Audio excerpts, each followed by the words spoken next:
بسم اللہ الرحمن الرحیم۔ السلام علیکم ورحمۃ اللہ وبرکاتہ۔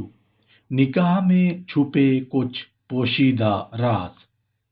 فقیہ ابو اللیث رحمۃ اللہ علیہ فرماتے ہیں کہ نبی کریم صلی اللہ علیہ وآلہ وسلم کا ارشاد مبارک ہے کہ سب سے بڑھ کر برکت والا وہ نکاح ہے جس میں مشقت اور تکلیف کچھ نہ ہو۔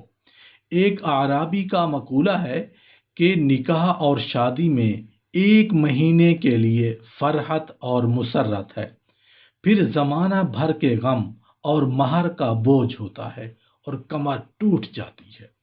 حضرت حسن بصری رحمۃ اللہ علیہ کے پاس ایک آدمی اپنی بیٹی کے نکاح میں مشورہ کے لیے حاضر ہوا تو آپ نے فرمایا کسی متقی آدمی سے نکاح کرو کہ اگر محبت ہوگی تو اس کا اکرام کرے گا، اور اگر دل برداشتہ بھی ہوگا تو ایٹ لیسٹ ظلم نہیں کرے گا۔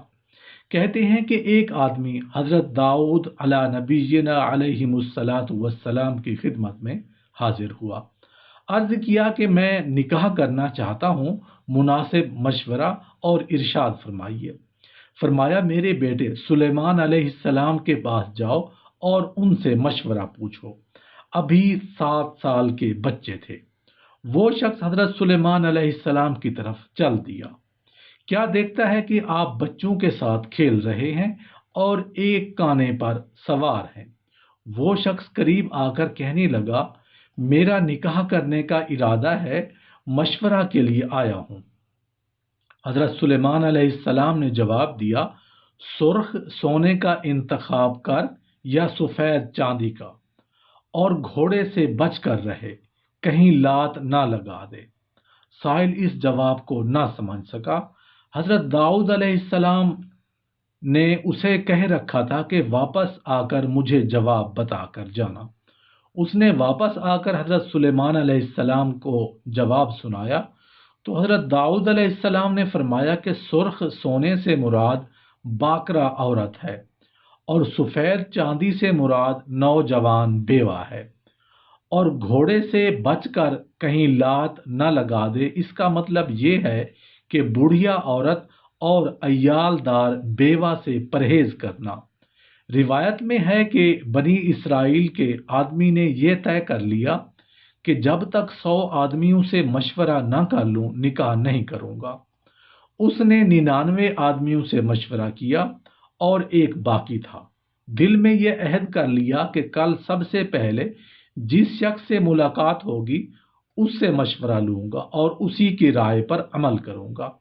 چنانچہ اگلے روز صبح سویرے گھر سے نکلا تو ایک مجنون یعنی دیوانے سے ملاقات ہوئی جو ایک لمبے کانے پر سوار تھا، اور اسے دیکھ کر غم ہوا، مگر اپنے عزم سے عہدہ برا ہونا لازم جان کر آگے بڑھا تو مجنوں بولا، بھائی ذرا میرے گھوڑے سے بچ کر رہنا، کہیں لات نہ مار دے۔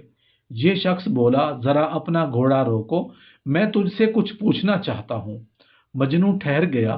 یہ شخص کہنے لگا، میں نے اللہ تعالیٰ سے عہد کیا تھا کہ جو پہلا شخص ملے گا میں اس سے مشورہ کروں گا، اور تو ملنے والا پہلا شخص ہے۔ میرا نکاح کا ارادہ ہے، میری رہنمائی کرو، میں کیا کروں؟ مجنوں کہنے لگا، عورتیں 3 طرح کی ہوتی ہیں، ایک مفید، دوسری مضر، اور تیسری وہ جو مفید بھی ہیں اور مضر بھی ہیں۔ پھر کہنے لگا، ذرا گھوڑے سے بچیو، کہیں لات نہ لگا دے، اور چل دیا۔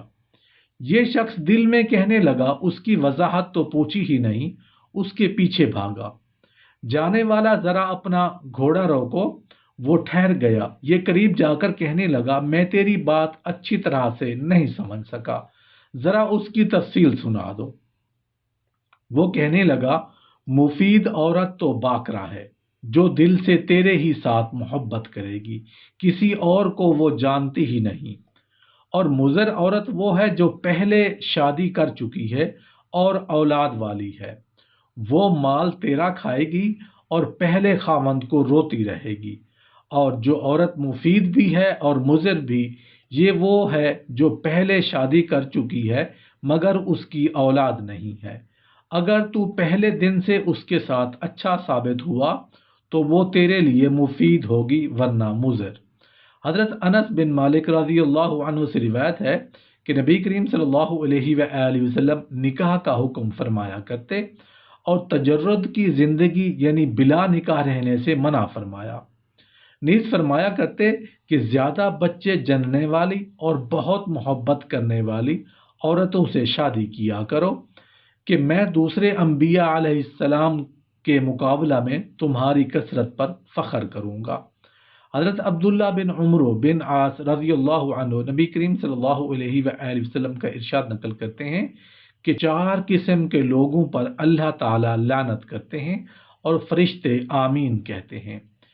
ایک وہ آدمی جو عورت سے الگ رہ کر یعنی تجرد کی زندگی بسر کرتا ہے، حالانکہ اللہ تعالیٰ نے اسے تقاضا سے پاک پیدا نہیں کیا، اور وہ عورت جو مردوں سے مشابہت پیدا کرتی ہے، حالانکہ اللہ تعالیٰ نے اسے عورت بنایا ہے، اور ایک وہ آدمی جو عورتوں سے مشابہت پیدا کرتا ہے، حالانکہ اللہ تعالیٰ نے اسے مرد بنایا ہے، اور چوتھا وہ شخص جو کسی اندھے کو راستہ سے بہکاتا ہے۔